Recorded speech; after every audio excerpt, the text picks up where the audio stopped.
Assalamualaikum, halo bestie semua. Jumpa lagi di Auriga Aruna Channel bersama saya Anzali. Apa kabar kalian semua? Semoga baik-baik saja dan selalu dalam lindungan. Kali ini saya akan menceritakan tentang tokoh bangsa Syafruddin Prawira Negara.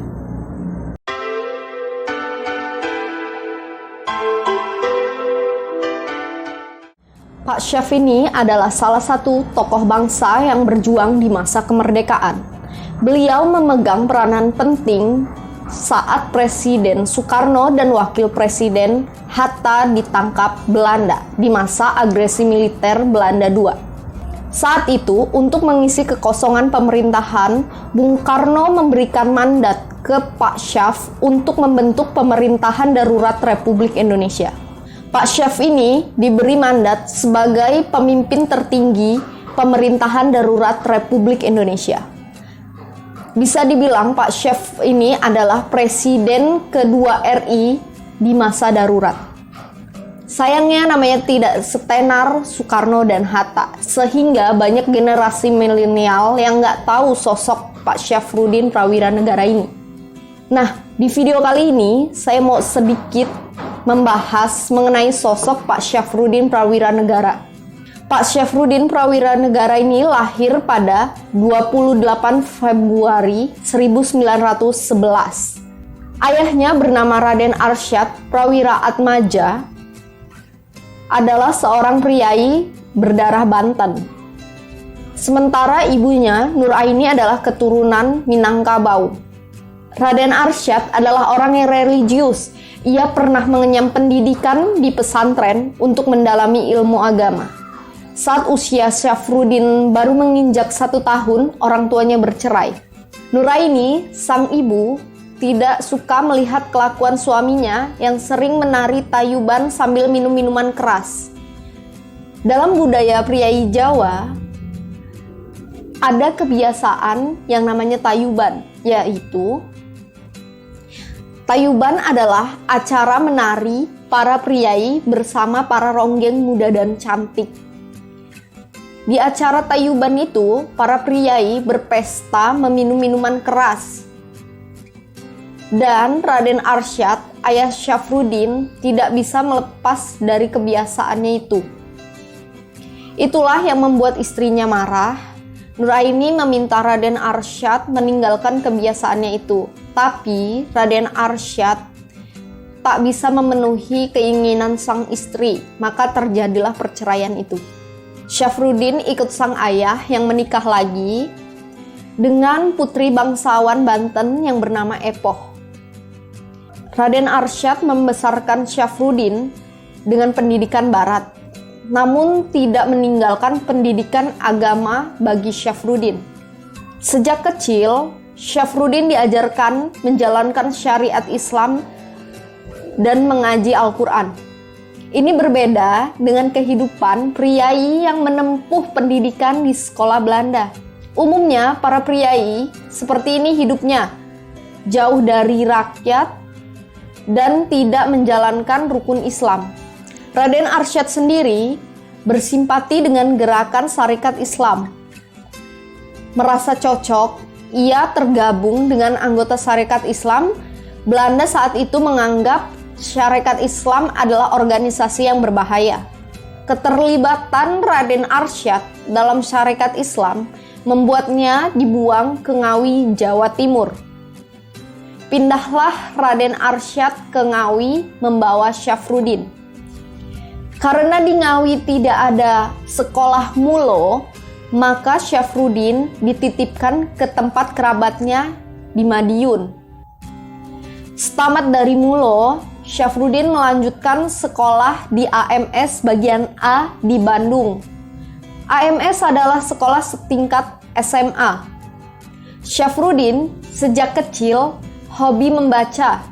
Ia melahap buku apa saja.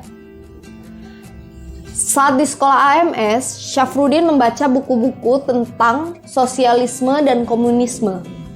Ketertarikannya terhadap paham sosialisme dan komunisme disebabkan pecahnya pemberontakan petani di Banten tahun 1926. Banyak keluarga Syafruddin yang terlibat dalam pemberontakan itu dan dibuang ke Digul. Yang membuat heran Syafruddin, pemberitaan di media massa menyebutkan pemberontakan petani itu adalah pemberontakan komunis. Padahal Syafruddin tahu keluarganya yang terlibat di pemberontakan itu adalah para kiai yang memegang teguh syariat Islam. Itulah yang menimbulkan tanda tanya di hati Syafruddin, apakah Islam sama dengan komunis? Pertanyaan itu berkecamuk dalam kepalanya. Untuk mendapat jawabannya, mau tak mau, Syafruddin membaca buku-buku tentang komunisme. Syaf membaca buku berjudul Das Kapital karangan Karl Marx. Buku Das Kapital adalah sumber ajaran komunis. Syafruddin juga membaca buku Manifesto Komunis yang disusun Karl Marx dan Engels. Membaca buku komunis membuat kepercayaan agama Syafruddin terguncang. Ia mulai terpengaruh dengan ajaran komunis. Komunis tidak percaya adanya Tuhan karena menganggap segala sesuatu yang ada di dunia berwujud benda atau materialisme. Ajaran komunis juga tidak percaya adanya kehidupan setelah kematian. Bagi komunis, hidup yang nyata adalah hidup di dunia saat ini. Jika tidak percaya Tuhan, timbul pertanyaan di benak Syafruddin. Bagaimana orang-orang komunis akan percaya terhadap takdir yang ditentukan Tuhan? Semua ajaran komunis ini bertentangan dengan ajaran Islam yang selama ini ia anut. Mulailah timbul kegoncangan di diri Syafruddin. Selama bertahun-tahun, Syafruddin diombang-ambing kebimbangannya antara percaya atau tidak dengan paham komunis. Kegambangan ini masih ia alami ketika sudah menamatkan pendidikan di AMS tahun 1931.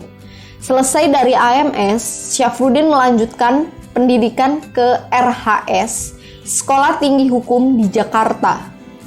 Sebenarnya Syafruddin tidak tertarik dengan ilmu hukum. Syafruddin ingin kuliah di perguruan tinggi sastra. Saat itu di Indonesia belum ada perguruan tinggi sastra. Jika Syafruddin ingin kuliah sastra, ia harus terbang ke Belanda. Namun apa daya, ia tak cukup memiliki uang untuk terbang ke Belanda. Maka secara terpaksa ia menempuh kuliah di RHS.